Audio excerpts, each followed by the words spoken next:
और रात के 3 बजे मेरे जो ब्रदर इन लॉ हैं, मेरे जीजा जी, उनके सामने से एक आदमी, पता नहीं आदमी था क्या था, बड़ी तेज़ी से एक पैर पे भागता हो गया। दिल्ली कैंट पहले से ही बदनाम था एंड बिल्डिंग्स जहाँ पे बनती हैं वहाँ पे किसी न किसी की मौत होती है, उस वजह से होता है। और वो पहले से ही वो स्कूल एक पहाड़ पे था।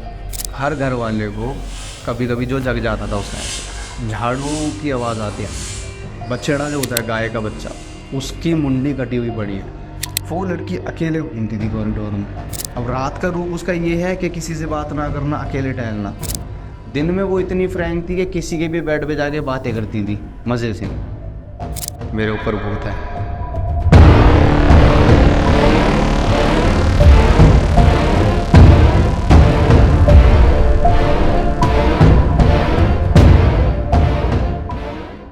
Thank you so much. Lucky की पिछली वाली 2 वीडियोस को आपने इतना ज़्यादा प्यार दिया कि लकी वापस से स्टूडियो में हाजिर है कुछ और रोमांचक कहानी लेकर। आज की कहानी है थोड़ी सी अलग होने वाली है, आपने थंबनेल में देख लिया होगा। मैं फिर भी आपको डिस्क्लेमर दे देता हूँ, इन कहानियों में हम शायद कंक्लूजन इतना आपको सेटिस्फाइंग ना लगे, लेकिन जो एक्सपीरियंस है, जो जर्नी है, वो शायद आपको काफ़ी ज़्यादा रोमांचक लगे।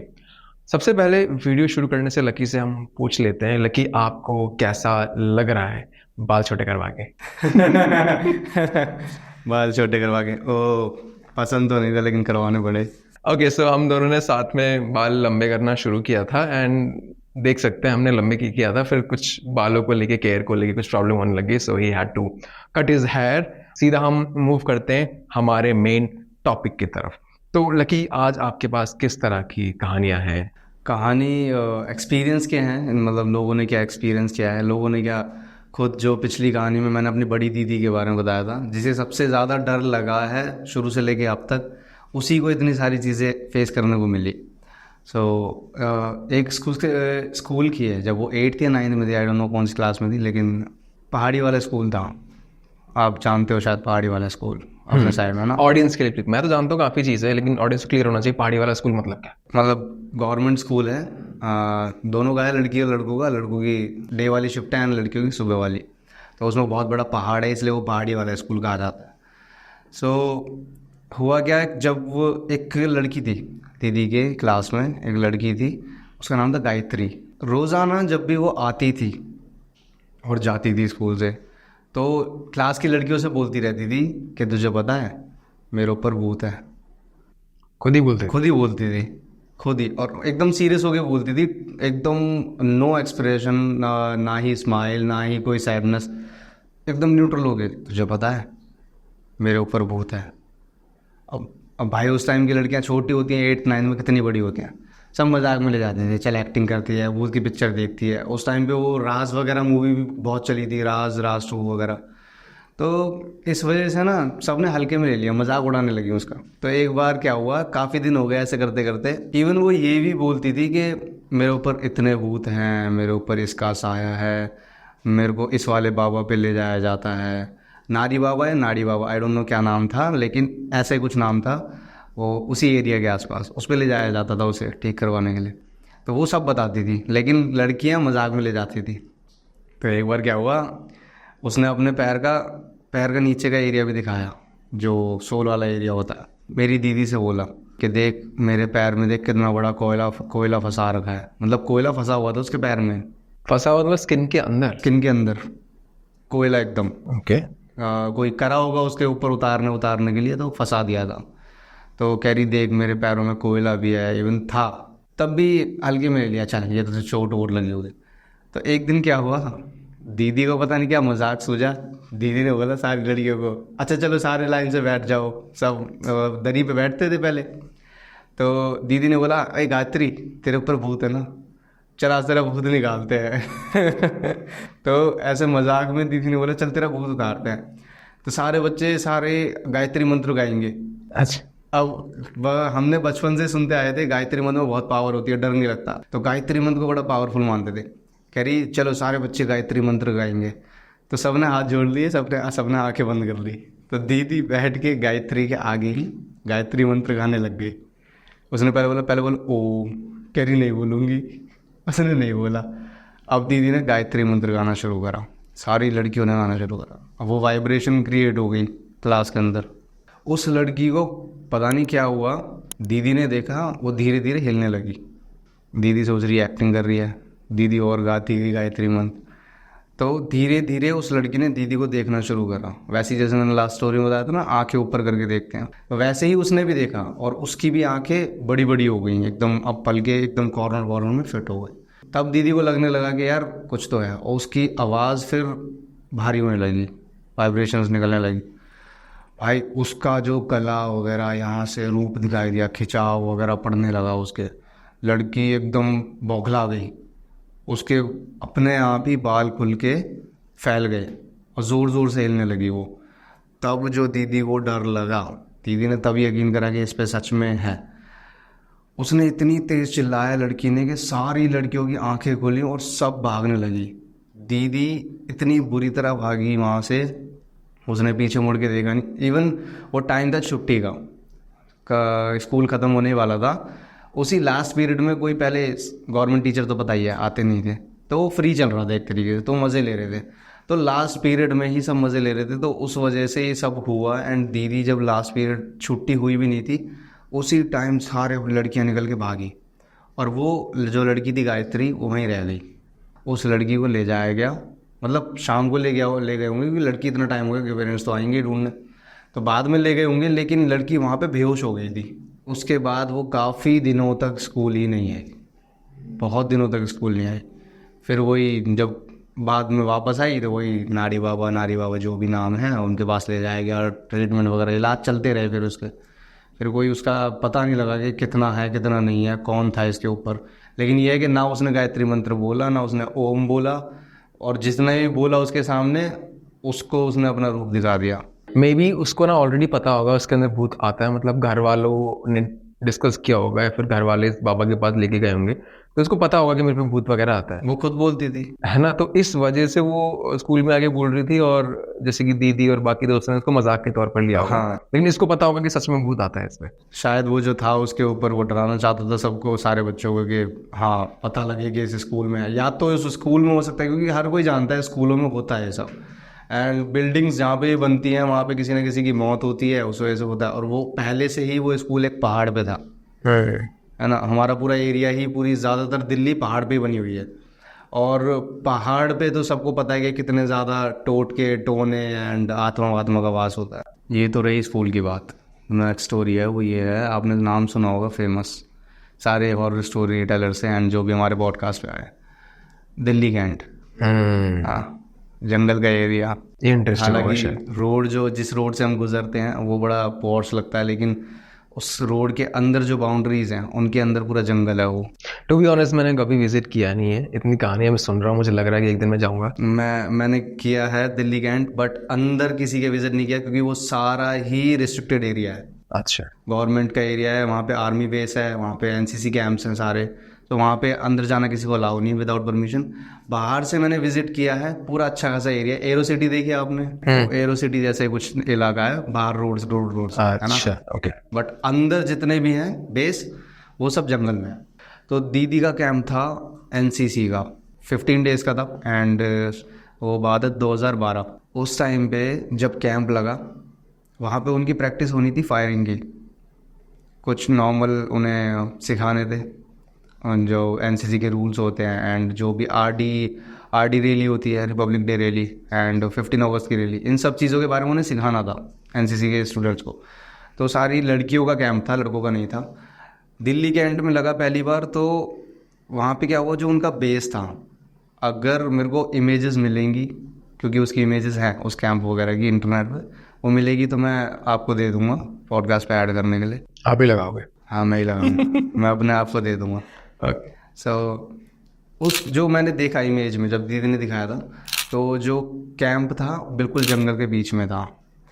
हुआ क्या कि रात को है ना, हर लड़की की ड्यूटी लगती थी 1 by 1 बाहर चौकीदारी करने की। कहाँ पे? गेट पे खड़े होके नहीं करनी थी, ना ही उस बाउंड्री के गेट पे, ना ही जो क्या बोलते हैं उसे, बैरेक के गेट पे, नहीं, बीच ग्राउंड में खड़े होके और ग्राउंड नहीं होता स्कूल की तरह, वो जंगल था, चारों तरफ अंधेरा, बहुत ही मिनिमल सी लाइट्स 2012 के टाइम पे, बहुत कम खंबे होते थे, एंड पूरा जंगल, बाहर पीछे से जानवरों की आवाज़ें आना, तो ऐसा कुछ सीन था।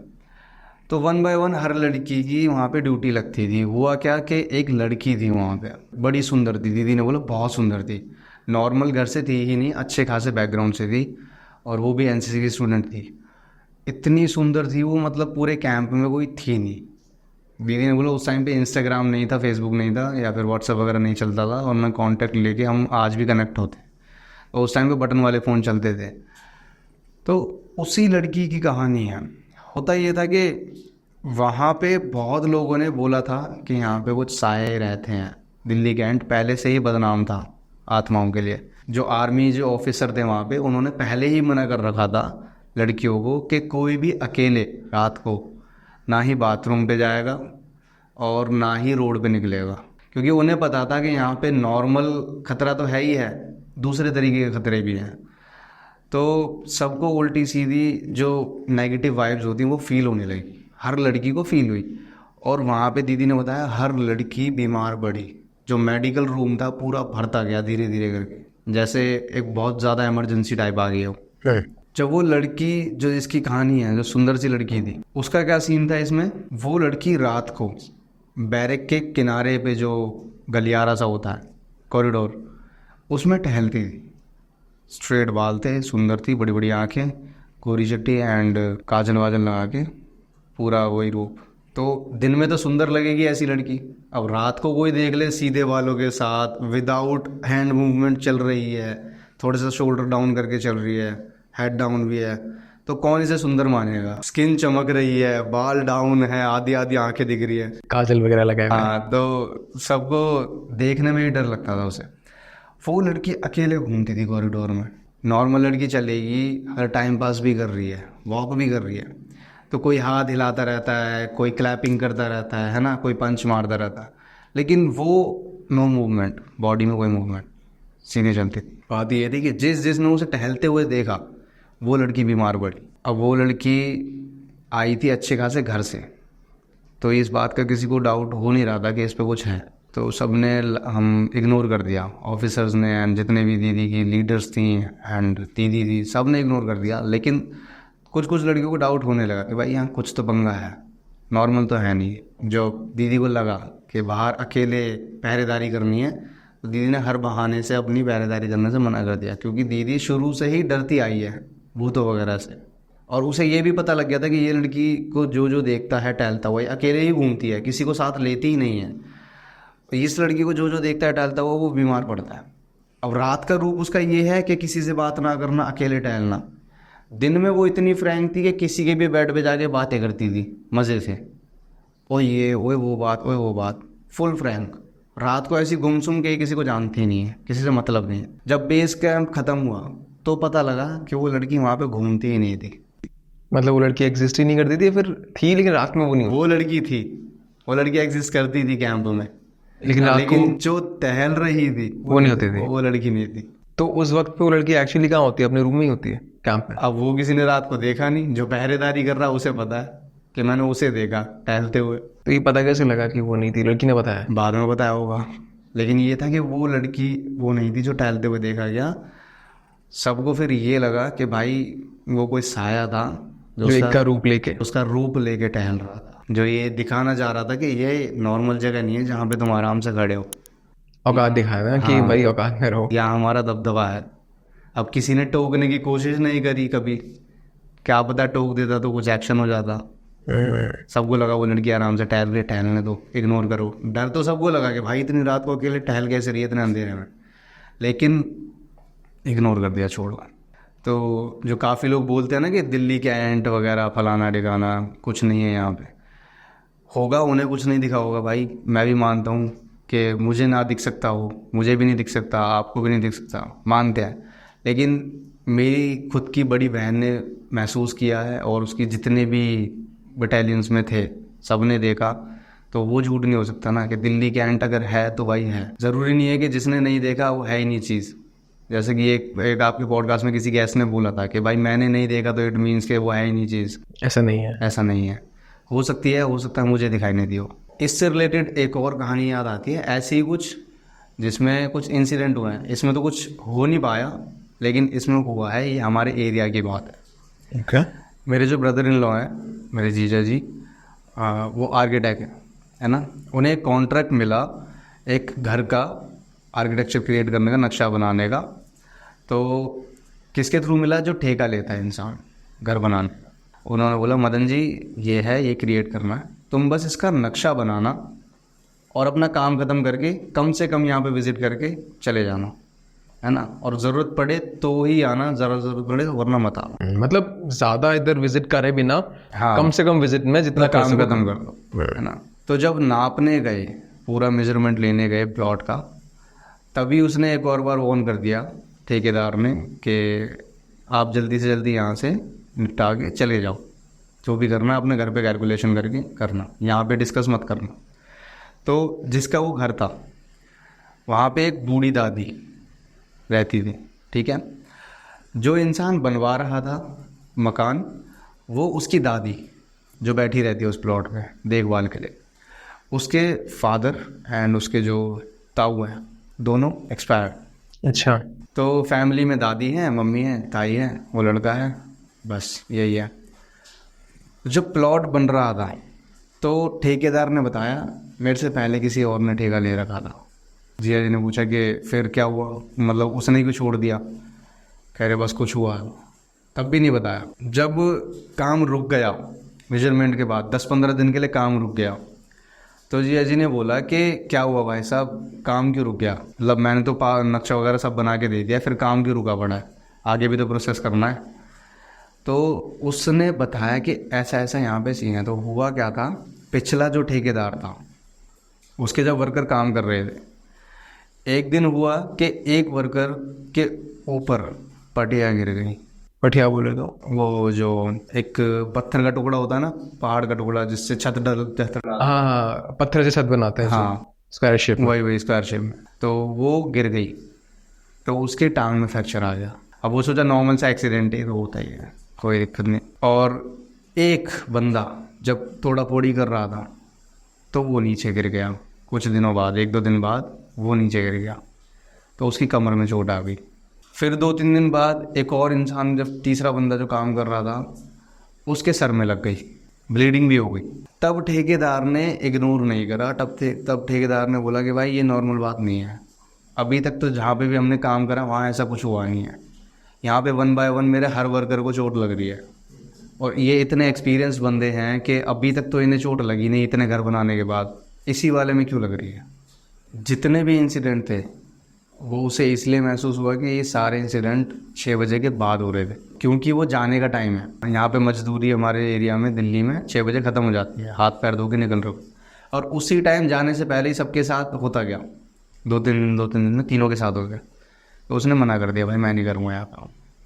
वहाँ जो हमारी होती ना सरिया, जो लेंटर में डलती हैं, पिलर्स में डलती हैं, रॉड्स, वो जो काटने वाला था वो बालाजी का भक्त था, उसे महसूस होता था। उसने बोला कि ये नॉर्मल कर दी है, इसमें तुम मानो या ना मानो, इसमें कुछ साए हैं, ये होता रहेगा। तो उसने भी जीजा जी को मना कर दिया कि यहाँ पे कम से कम आना भाई साहब। उसी बातचीत के बाद, इन सारी बातचीतों के बाद, एक दिन क्या हुआ कि वो जो दादी थी उस घर की, वहाँ पे सेप्टिक टैंक बना हुआ था। वो दादी अपने आप ही पता नहीं क्या चलते चलते उनकी क्या हुआ, उन्हें होश में क्या आया, वो सेप्टिक टैंक में चलते चलते गिर गई। खुला हुआ था, चलते चलते पूरी गिर गई नीचे तक। ये नहीं कि वो थोड़ा बहुत लकड़ी वगैरह से ढका हुआ था तो पैर वैर फंस गया हो ना, वो टंकी तब तक भर चुका था, खाली था। वो गिर गई, उसमें सारे के सारे कूद पड़े, पूरे फैमिली मेम्बर्स, बेलदार वगैरह जो मजदूर वगैरह थे सब कूद गए उन्हें निकालने के लिए।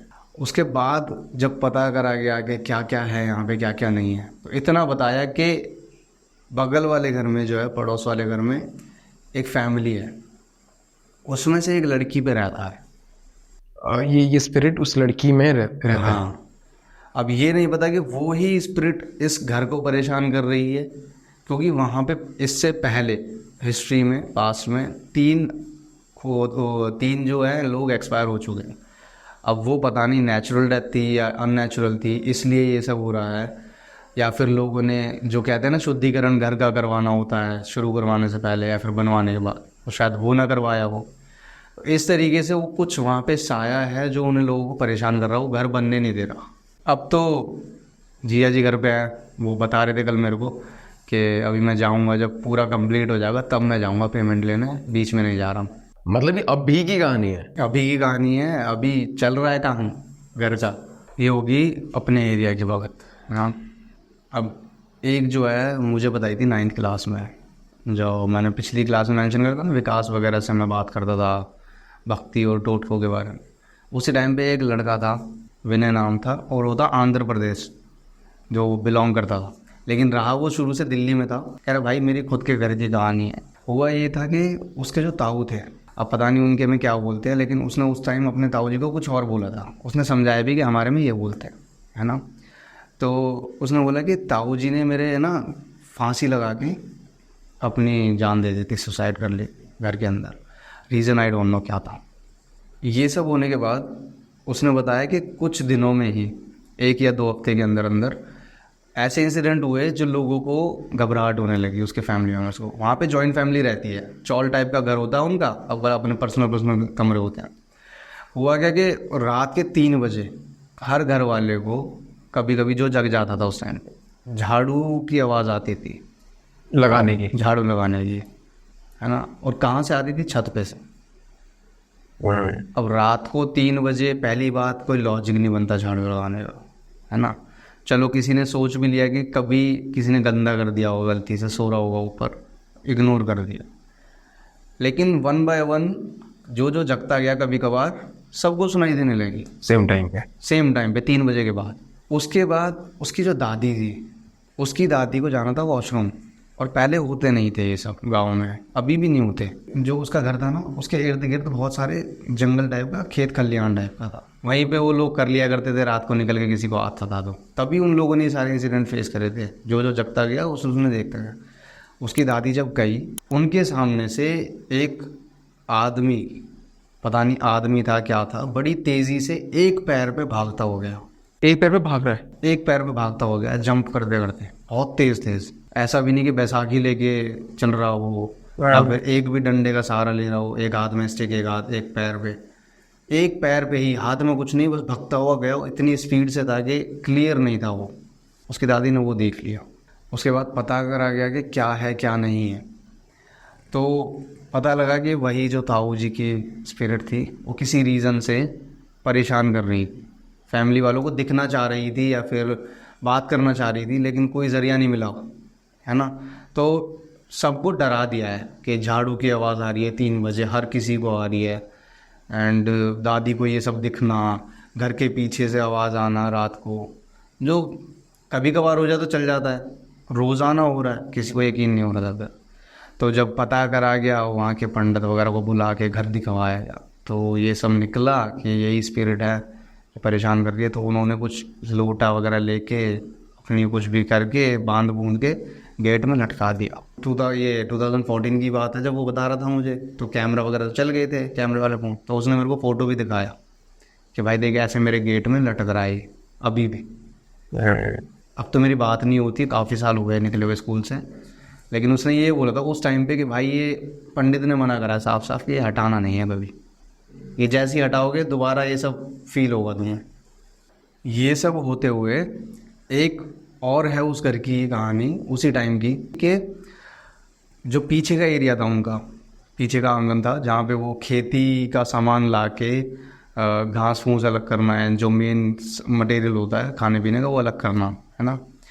उस बैकयार्ड में उन लोगों ने ये देखा, एक सुबह सुबह बछड़ा जो होता है गाय का बच्चा, उसकी मुंडी कटी हुई पड़ी है। क्या इंडिकेशन, मतलब समझ नहीं पा रहा मैं। ये तो इंडिकेशन उन्हें भी समझ में नहीं आया हुआ क्या था। मतलब असली मुंडी, नकली भी नहीं, असली मुंडी, जो खून लगा होता है पीछे की तरफ, बिल्कुल धड़ से अलग। शरीर पता नहीं कहाँ है बच्चे का, लेकिन वो मुंडी पड़ी है उनके आंगन में। अब किसने फेंकी, कौन लाया, किसी को नहीं पता, सुबह सुबह की बात है। तो उन लोगों को पता नहीं किसने क्या बताया क्या नहीं बताया। क्या हुआ कि जो उनके घर के आंगन की जो सीढ़ियाँ थी जो ऊपर जाती थी, उस सीढ़ियों में एक होता ना दीवार टाइप का स्लोप बना दिया जाता था, है ना। उस श्लोक के कोने पे लोग लट्टू लगा देते हैं या फिर एक ईंट रखवा देते हैं ताकि कुछ भी जो भी है थोड़ी डिज़ाइन सी बन जाए। रेलिंग की बात। हाँ, रेलिंग की बात कर रहा हूँ। पहले पत्थर की होती थी और उसके एंड पे लट्टू सा बॉल सा कुछ बनाया जाता। उस घर में जो भी हुआ था उसे देख के पता नहीं किसने सजेस्ट करा, किसी तांत्रिक ने या फिर किसी भी पंडित वगैरह ने जिनसे भी करवाए थे इलाज, उन्होंने बोला कि इसी की मुंडी की शेप में यहाँ पे एंड करवाना है दोनों सीढ़ियों पे। तो वो वहाँ पे मटका या लट्टू की जगह उस बछड़े की मुंडी की शेप में ही डिज़ाइन बनवा रखी है।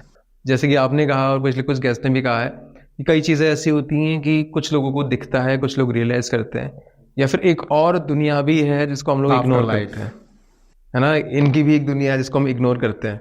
कुछ ही लोग इसको एक्सेप्ट करते हैं और बिलीव करते हैं। काफ़ी मूवीज़ में आफ्टर लाइफ शो करने की कोशिश भी करी है कि जब एक इंसान मर जाता है तो उसे नॉर्मल दुनिया तो हमारी दिख रही है, उस आत्मा को दिख रही है, लेकिन उस नॉर्मल दुनिया के जस्ट ऊपर एक लेयर और दिख रही है जो सोल्स की दुनिया है। आफ्टर लाइफ पूरी आत्माएं दिख रही हैं उसे चलती हुई, कोई इधर से उधर निकल रहा है, कोई इधर से उधर निकल रहा है। सो ये आफ्टर लाइफ दिखाने की काफ़ी मूवीज़ ने कोशिश भी करी है।